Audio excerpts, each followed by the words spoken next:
သမင်းစားပြီးတိုင်းမှာလမ်းလျှောက်တဲ့အကျင့်ကိုပုံမှန်မွေးမြူလိုက်မယ်ဆိုလို့ရှိရင်တော့အခုကျွန်တော်ပြောပြမယ့်ကျန်းမာရေးဆိုင်ရာကောင်းကျိုး၅မျိုးရရှိလာပါလိမ့်မယ်။နံပါတ်1ကတော့အရေးအကြီးဆုံးနဲ့အကောင်းဆုံးပါပဲ။ဆိုတော့သမင်းစားပြီးတိုင်းမှာဒါ10မိနစ်ခန့်လမ်းလျှောက်ပေးမယ်ဆိုလို့ရှိရင်ရရှိလာမယ့်ကျန်းမာရေးဆိုင်ရာကောင်းကျိုးနံပါတ်5ကတော့အစာကြည်မြန်တာပဲဖြစ်ပါတယ်။ကိုကအကြောင်းကြောင့်အစာကြည်မလွယ်ဘူးရှင်ပြည့်ရှင်ငယ်ဖြစ်တတ်တယ်ဆိုလို့ရှိရင်စားပြီးတိုင်းမှာ10မိနစ်ခန့်လမ်းလျှောက်ပေးလို့ရှိရင်အစာကြည်ပြတ်ဖို့အများကြီးထောက်ကူပေးပါတယ်။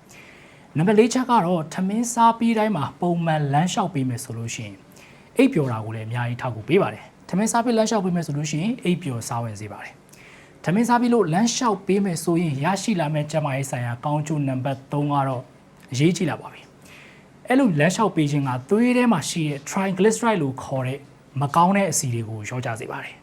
အကြောင်းကိုကသွေးရင်းစီတဲ့များတယ်ဆိုလို့ရှိရင်လေဖြတ်တာတွေနှလုံးရောဂါတွေရရှိလာနိုင်ပါတယ်။ဒါကြောင့်မို့ထမင်းစားပြီးတော့ငွေကုန်ကြေးကျတက်တာတဲ့လမ်းလျှောက်ပေးမယ်ဆိုလို့ရှိရင်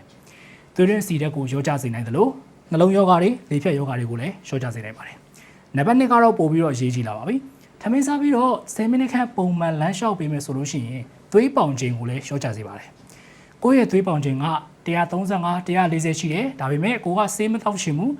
အစားအသောက်အနေထိုင်တဲ့သွေးပေါင်ချိန်ကိုရှော့ချခြင်းနဲ့ဆိုလို့ရှိရင်လမ်းလျှောက်ပေးလို့ရပါတယ်။ထမင်းစားပြီးတော့10မိနစ်ခန့်လမ်းလျှောက်ပေးခြင်းကသွေးပေါင်ချိန်ကို5 mm mercury ရောချစေပါတယ်။နံပါတ်1ကတော့အရေးကြီးဆုံးနဲ့အကောင်းဆုံးပါပဲ။ထမင်းစားပြီးလို့10မိနစ်ခန့်လမ်းလျှောက်ပေးမယ်ဆိုလို့ရှိရင်သွေးထဲမှာမြင့်တက်လာမယ့်သကြားဓာတ် blood glucose ကို18%ရာခိုင်နှုန်းရှော့ချစေနိုင်ပါတယ်။ထမင်းစားပြီးလို့သွေးထဲမှာတက်လာတဲ့ blood sugar spike ကိုခေါ်တဲ့သွေးရင်းသကြားဓာတ်မြင့်တက်ခြင်းကစီးကျိုအမျိုးအစား2နဲ့ဆက်ဆက်နေပါတယ်။ဒါကြောင့်မို့စီးကျိုမျိုးစား2ကိုကာကွယ်ခြင်းနဲ့ဆိုလို့ရှိရင်ထမင်းစားပြီးတိုင်းမှာ10မိနစ်ခန့်လမ်းလျှောက်ပေးလို့ရပါတယ်။ထမင်းစားပြီးတိုင်းမှာ10မိနစ်ခန့်လမ်းလျှောက်ပေးတာကငွေကုန်ကြေးကျလေးတက်တာစီသလိုကျန်းမာရေးဆိုင်ရာကောင်းကျိုးတွေလည်းအများကြီးရှိတာမို့ဒီအကျင့်လေးကိုမွေးမြူလိုက်မယ်ဆိုလို့ရှိရင်ဒီအကျင့်လေးကိုလိုက်လုပ်ပေးမယ်ဆိုလို့ရှိရင်ကျန်းမာရေးဆိုင်ရာကောင်းကျိုးတွေအများကြီးရလာပါလိမ့်မယ်။အခုလိုမျိုးနားလည်သဘောပေါက်လွယ်ပြီးတော့အကျိုးရှိတဲ့ကျန်းမာရေးဝိသဗီဒီယိုတွေလေ့လာခြင်းနဲ့ဆိုလို့ရှိရင်တော့